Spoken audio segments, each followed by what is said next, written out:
We all know that professional wrestlers think they're tough guys. Can you kick Conor McGregor's ass? Kick anybody's ass. You can come up in my locker room if you want. But anyone who actually knows fighting knows that if you aren't trained, you're in big trouble. Technique, skill, experience, and cardio are the things you need in hand-to-hand combat, and pro wrestlers have literally none of that. Yet their egos still think that if push came to shove, their muscles and years of pretend fighting would translate to actual fighting. So much so, that many pro wrestlers have gone into MMA thinking they dominate, only to be taught a harsh reality. So here are the times when pro fighters humble delusional professional wrestlers. CM Punk is without doubt the most notorious case of a pro wrestler failing in mixed martial arts. And while it went terribly for him, there's actually worse cases coming up. But for CM Punk, MMA was calling his name. Tend to think of this entire journey, it being more about that journey and discovery about yourself and making new connections with coaches and friends and teammates than it is the final destination. Before that, Punk had been one of the biggest stars in pro wrestling, known for his in-ring technique, willingness to have dangerous matches, but above all, his incredible mic skills. But after 10 years of being on the road with the WWE, things began to turn sour between him and the company. Discussing all these intensely crazy private things, but I'm not involved in the conversation. Like, they're talking about my mental health. Like, oh, do you think maybe he's depressed? And everyone's just like, I don't know, but he's got to wrestle in Europe, for 2 weeks. Right. So, and it's just like, whoa, slow down. Like, as a member of the office, shouldn't you put a hold on that and take this guy off the road? Yet after taking his so-called 2-month sabbatical, the WWE didn't get back in touch with Punk. And then things got much, much worse. The WWE fired him on the day of his wedding. So as a free agent with no obligations to anyone, Punk had a ton of options. He could wrestle for other companies or put his feet up and enjoy the fruits of his labor, but CM Punk had another idea in mind: the UFC. CM Punk, welcome to the UFC. Thank you. I gotta admit, somewhat surreal talking Thanks to for you. having me. This is the guy that did the deal right here. I wouldn't be here if it wasn't for Ariel Helwani. Punk supposedly had years of jiu-jitsu experience and was clearly a strong guy. So in January of 2015, he began training full-time at Rufus Sport with the likes of Tyron Woodley, Anthony Pettis, and Paul Felder. I've known Duke for a while, he was always a super cool guy to me. I've known Eric Koch for a while, super cool guy. Same thing with Anthony Pettis, same thing with Sergio. And I didn't know Ben Askren prior to me coming there to train, but Ben to me is the best wrestler in MMA. So it was sort of a no-brainer, close to home. At times, Punk admitted he understood MMA was a young man's game, and he was in his mid-30s. He recognized this was more of a bucket list accomplishment. But every now and then, you could see his ego getting the better of him. To me, it's not super far-fetched to be like, well, you know what? What if I put 3 or 4 wins together? Who's to say I don't get a title shot? So within 18 months of full-time training, CM Punk stepped into the octagon against a young newcomer in Mickey Gall. He looked nervous and, quite frankly, out of his element, which he was. And as the fight started, he hopped forward, threw a massive overhand that missed, got taken down, dominated, and submitted in a couple of minutes. In short, it was a pretty embarrassing showcase. He has no physical, no physique. He's not it's kind of sad. I just shit on CM Punk. No, listen, you didn't shit on him. You were honest about him. You were honest about what you saw. I don't think that's shitting on him. Right. He's a very nice guy. He's a very nice guy and he's a hard worker, but he does not have athletic talent. He's missing a lot, and he's a showman. And when he was in the WWE, he was allowed to say, "I am the man," and throw his arms up in the air. Right. And they had it scripted so that he was the man. But with all the hype Punk generated, the UFC was keen to book him for another fight. So almost 2 years later, Punk had another opponent. It was someone also 0-1, someone who also lost to Mickey Gall in their MMA debut, but lasted even less time. On paper, the UFC had set up Punk as best they could for victory, but the fight was a shambles. Punk lost yet again, and while he perhaps had the moral victory of making it to a decision, his opponent had toyed with him the entire time. He got clipped a lot in that fight, and it looked like he was hurt bad a couple of times. He stayed in there. He went for 3 rounds, Michael Jackson I'm not happy with. This guy was acting like a goofball tonight. You get this opportunity to come in and fight CM Punk and you're doing bolo punches to the body on top. Never looked like he was trying to finish the fight ever, right? Looked like he could have finished the fight a few times. Never tried. I don't know what that guy did for a living before we gave him this shot, but whatever it was, he needs to go back and do that again. After this, it was clear that Punk wasn't cut out for real fighting. There was talk of him fighting on a smaller show to try and get a win, but that never happened. I think if I went to him, I was like, hey, can I get a third fight? I think he would say, yeah. Right. But I haven't done that because there's a big part of me that's just like, okay, I'm 0-2, you know, like if I fight, I should fight somewhere else. Yeah. I should, you know, I should fight on I just do everything backwards. Start in the UFC and then work your way back down and then end as an amateur. Yeah. Instead, he ended up back in pro wrestling and eventually back to the WWE, where he always belonged. But the MMA world will never forget the humbling he received in the UFC. But someone Punk did have a serious rivalry with in pro wrestling, who received one of the most brutal humbling in MMA, was Alberto Del Rio. Del Rio is mostly known for being a multiple-time WWE champion and someone who played the cocky, arrogant heel character so well. Actually, one of my favorite matches in WWE was against Ryan, and it was crazy because I remember that I punched him, and I think I knocked him out. Before pro wrestling, he actually had a legit martial arts background. He won the Central American Games in Greco-Roman wrestling, medaled at the Pan Am Games, and if it wasn't for a lack of funding from Mexico, would have wrestled at the 2000 Olympic Games. Once it was clear there wasn't a future for him there though, he went into the family business of professional wrestling. But given his actual competitive experience, he decided to try his hand at MMA. He did okay in a smaller Japanese promotion and ended up getting the call from Pride FC to headline a card in the Super Saitama Arena against none other than the Mirko Cro Cop. First fight, someone finally outstared Vanderlei. Yeah. No, he was not afraid. No, this guy's freaking straight up killer. Oh yeah, looking right into your soul. Yeah, yeah, ready to cut your heart out with a butter knife. With his hype as a Greco-Roman wrestler, a near Olympian, and someone who sported the traditional luchador mask in MMA, it made for an exciting storyline for Pride. But this was Cro Cop, not your average run-of-the-mill fighter. In less than a minute, the Croatian landed his signature high kick on Del Rio and an enormous uppercut. It was a devastating knockout. After this, Del Rio continued to do both pro wrestling and MMA with some actual successes, winning 6 straight in smaller promotions against unknown names. But his big break in the WWE came soon after, so Del Rio hung up the MMA gloves, but not for good. 9 years after his last fight, the now pro wrestling superstar agreed to fight with a former UFC champion, Tito Ortiz. You gotta understand, this ain't like no WWE match, partner. I've been doing this shit for 22 years. You know what? See this cage? Get used to looking up those lights, because when he calls this fight's gonna happen, I'm whooping your ass and your face will be going face up. You see this cage? You see this company? This is my house! It was under the Combat Americas promotion, where Del Rio was once the president of the company. He admitted he took the fight to help get eyeballs on the company, as a thank you for previously employing him and providing his income. But this wasn't the WWE. There wasn't a script and no predetermined winner. So immediately, Ortiz took Del Rio down, locked up the rear naked choke, and tapped him out in a one-sided 3-minute fight. Ooh, I'm literally at a loss of words. Look at how long he is. Nice. Big height advantage for Alberto. Woo! Down he goes. Nice whizzer. So, Tito Ortiz, side control right out of that. And Nick the Looking for the scramble. Rear naked choke sunk in. That's deep. That's deep. Gotta lower it. Alberto, face turning red, taps out, and he's holding it. Again, reminding the former WWE star that when it comes to real fighting, he is far from being world class.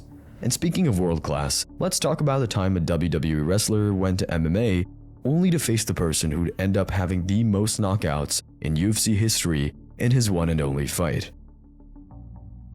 The name Nick Mitchell won't mean anything to MMA fans, and it won't ring any bells for the vast majority of pro wrestling fans either. But from 2006 to 2008, Mitchell was part of the Spirit Squad, going by the name Mitch, a heel group with a cheerleading gimmick that Vince McMahon used to come out and put beatdowns on fan favorites. Kenny, Johnny, Ned, Nicky, Mikey, and we are the Spirit Squad! It was a pretty forgettable faction. Only one wrestler in Dolph Ziggler went on to become a real success in the WWE. So after it was disbanded, Mitchell went to MMA. He didn't have a martial arts background, but did have a history of getting into a lot of street fights. So much so that when he attended the NFL Combine as an aspiring player, they kicked him out due to his reputation. After a few amateur fights, Mitchell got himself the first professional bout against someone also making their debut. The problem is, that person just so happened to be Derek the Black Beast Lewis, the fighter with more UFC knockouts than anyone in the entire sport. You couldn't get more unlucky than that. You have so many knockouts. Yeah. You have the most knockouts ever in the heavyweight division. Yeah, it's crazy because I wasn't even really going for that. Credit to Mitchell, he actually survived a round and a half against a young, raw, slim Derek Lewis. But in the end, it went the way almost all of Lewis's fights finished, him hammering down monster blows.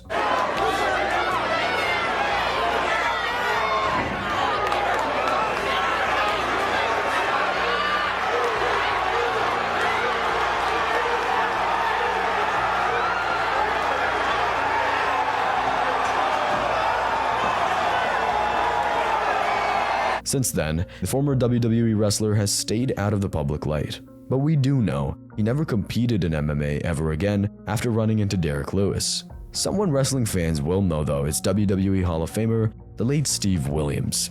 He ended up fighting a K1 Grand Prix winner and was knocked out in an actual MMA fight that the WWE held. Williams is a kind of godfather figure in the world of pro wrestling. With an NCAA silver medal, he brought his amateur wrestling pedigree to the entertainment world. A lot of people don't know this, but he was a 4-time All-American in college in football. He was also a 2-time All-American in wrestling. He took second to the greatest heavyweight wrestler of all time, Bruce Baumgartner. He lost to him 3-2 in the NCAA finals. Most of his athletic prime was spent in Japan, yet even so he was inducted into the WWE Hall of Fame. But his time in the WWE or WWF back then was hugely controversial due to his involvement in a notorious tournament called Brawl for All. I thought it was the biggest joke that they ever did. Yeah. You know, when they first came up to ask me to do it, I said no. With an ever-growing roster and limited TV time, the idea came about to hold an actual legitimate MMA tournament between some of the tough guys to give them a spot to shine. The belief was that with Williams' actual wrestling background, he'd dominate the tournament and the company would have created a new fan favorite. But the problem is, this isn't scripted. At an actual fighting, anything can happen. So after winning his first fight, Williams ended up getting knocked out in the WWE ring by Bart Gunn, the person who ended up winning the tournament. Bart Gunn's abilities were underestimated. He was a tough bastard, had a great left hand, he hit like a horse, he knew what he was doing. And so Doc stayed in Bart Gunn's wheelhouse, much to Doc's chagrin later on, because he got beat. It was a massive shock to the people in charge. The fans hated the idea. No one emerged as a new star, and it essentially killed Williams' career in the WWE. So after returning to some of his older wrestling promotions and coming to the end of his athletic prime, Williams was supposedly looking to cash in on his high-profile career. It led him at 44 years of age accepting an actual MMA fight against a multiple-time K1 kickboxing world champion in his mid-20s. Sadly for Williams, it was brutally one-sided. Алексей слева, в таких трусах, борец, естественно, в трико. И удар коленом! Удар коленом! Алексей в своем амплуа. И все. It's a reminder that fighting a trained martial artist as a pro wrestler is almost always a bad idea. And thankfully for WWE Hall of Famer Scott Steiner, he knew that lesson before almost getting into it with one of the UFC's scariest fighters. Back in 1999, Tank Abbott had a brief stint with WCW, one of the largest professional wrestling promotions of the time. Goldberg ducks the clothesline. Here's a spear. He almost killed Tank Abbott as Kevin Nash dragged Rick Steiner out of the ring. Oh, what a shot, Scott Hudson. Tank was known for being a legit tough guy, someone who'd crush a crate of beers before fighting in the UFC, getting into bar brawls, and much more. But one of his big storylines was with tag team legend and WWE Hall of Famer Rick Steiner. During a ringside interview during a show, Steiner punched Tank Abbott, although it seemed scripted. Whether it was too forceful, actually not part of the plan, or just a bad day for Tank, the UFC fighter responded. What are you doing coming? You think in UFC you beat up a couple guys, you're gonna come here, talk trash? Yeah, you wanna go? Let's go. You wanna go? Whoa! Hey, what the hell is going on? Get out of here! Oh my goodness, look at this! And we got our own tanks! A brawl erupting between Rick Steiner and... Steiner, being an accomplished collegiate wrestler and a legitimate tough guy in the pro wrestling world, likely didn't enjoy the fact that Abbott was new on the scene and getting a big promotional push. But to this day, he's pretty calm about the whole situation. We went down, we threw a few punches, and cops escorted him out. And it kind of led up to, then Eric started talking to him, and then he brought him back in, and then he brought us in and said, hey, you don't have a problem working with each other. I said, I don't have a problem working, I can work, whatever we got to do. So they actually put us together for a little bit, a couple of matches, and then they put him with some of the other guys. Tank, on the other hand, would throw down now if he could. Rick might have liked to see things his way on that, but if the barrier wasn't there, he'd probably still be laying there looking for help. So that was real. You happened to be there at the show, and sure, it was real. But when things start happening, I didn't want to get in trouble, so I didn't cross the line, so to speak. Steiner would have almost certainly been left unconscious by the true fighter, like many of his colleagues have. And thankfully for these wrestlers, they kept their drama verbal against MMA's biggest star, Conor McGregor. Even though there's a lot of pro wrestling entertainment about McGregor's antics during his prime, he has a bit of a vendetta against the athletes themselves. On many, many occasions, he's got into online spats with some of the most high-profile WWE wrestlers. The dweebs. I mean, what's the main guy, John Cena? He's wanting around. He's 40. Yeah, he's 40 years of age. He's wanting around in a luminous orange T-shirt and a headband, talking about nobody can see him. We can see him right there. He's a big fat 40-year-old failed Mr. Olympia mother. Do you know what I mean? That dweebs, those guys. And while John Cena didn't take the bait to get involved with Conor, others did. The kid can fight. There's no doubt about it. He's a trained martial artist, but he runs his mouth a lot. And we just come from a world now that everybody learns how to run their mouth before they can defend it. So, you can come up in my locker room if you want. Yeah. Please make it. Ain't no telling if you're going to leave, though, my dog. McGregor did give Brock Lesnar credit for coming into the UFC and having success. But even so, Brock had a pretty hilarious comeback of his own. He's from Ireland, right? And he weighs like 145 pounds, right? That's what my left leg weighs, all right? If Conor McGregor has the balls to stand in front of me and say what he wants to say, then I, myself personally, will address the issue. One of McGregor's more personal beefs was with fellow Irishman Sheamus. Sheamus claimed the commissions wouldn't even allow the two to fight due to the size difference. Sheamus, can you kick McGregor's ass? Kick anybody's ass. Of course, Conor was confident in his abilities should anything ever happen. But I remember standing around him and we were all talking, and he was saying, I'm going to go to America soon and try and get into the WWE. And I was listening to him saying, he's a big white red-headed guy. He's not going to get into the WWE. And then a couple of months later, I was switching channels, and there he was with the belt wrapped around his waist. And I'm looking at him saying, fair play to the guy. He got out and he said he was going to do it, and he went and done it. As far as competitive fighting, yes, I'd whoop his ass. This is real here, what I do. Realistically, I think we all know Conor McGregor is the one to trust when it comes to matters of combat. But you can see how annoyed these 6'4", 250-pound wrestlers get at the idea of them being destroyed by a 5'9", 170-pound Conor McGregor. In the business, if he would have said that, there would have been a number of guys leaving him in a pool of blood. Because some of the guys that I tangled with and some of the guys who taught me what I know were not guys to mess around with. And I personally believe that there's probably some guys now that could do it. And while they were the same size, here's another time a champion from the WWE tried to jump into MMA only to end up embarrassing himself. Kid Kash was a pro wrestler known for his time in ECW, TNA, and the WWE, where he held titles in every organization. But after 26 years of pro wrestling, Kash wanted to test himself in a true fight.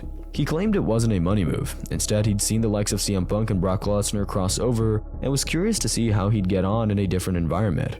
But that said, a big talking point of him getting into MMA was this idea that he wanted to fight and smash CM Punk. Kash had nowhere near the stardom of Punk, who at least got $500,000 to lose in his UFC debut. Kash had to start from the bottom. So despite being 47 years old, with a quarter century of wrestling damage on his body, Kid Kash took a fight against a 22-year-old debutante in a small American promotion. Kash quickly found out how he'd do in a real fight, and the answer is really bad.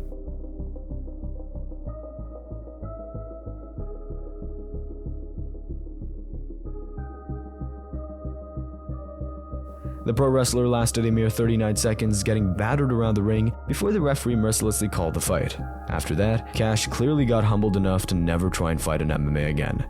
And that exact same scenario happened to one of the WWE's wildest athletes, Bam Bam Bigelow. Once a bodyguard, bouncer, and a bounty hunter who claimed to have been shot in Mexico, Bam Bam is a bit of a character, and nothing paints the picture more than the flames tattooed on his head. Something that landed him in a bit of trouble when he ran into a group of gang members asking about it. Yo, man, a tattoo on your head hurt? He says, no, man, you just don't have to be you just got to be a man. Oh, boy. And I'm like, he said, you're the wrestler dude, right? He goes, no, I'm a killer. I'm a serial killer. He says, yeah, what do you kill, Kellogg's? He says, no. And he says, he uses a derogative Latino that starts with the S. Oh, no.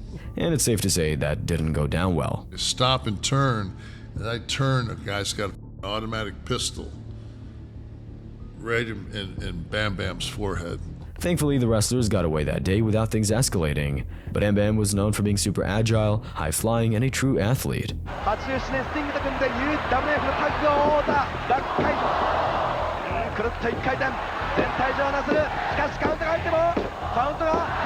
Having wrestled a lot in Japan in the 1990s, Bigelow was a well-known name in that part of the world. And a year before Pride FC took over the MMA world, a promotion called U Japan hosted a massive event featuring some major names in the sport and freak show type fights.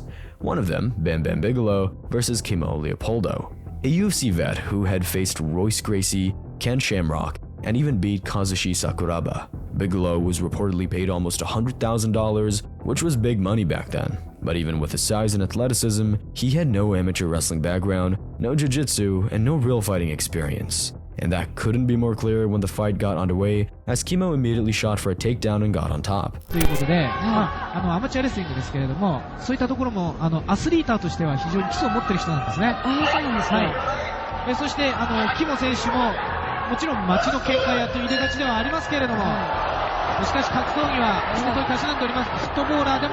Bigelow was tapped out in a couple of minutes, collected his money. It was a quick cash grab, and a lesson that size means very little when you fight someone who knows what they're doing. Thanks for watching. If you enjoyed this video, we made a similar video about times where UFC staff ended up fighting UFC fighters. You can check it out here.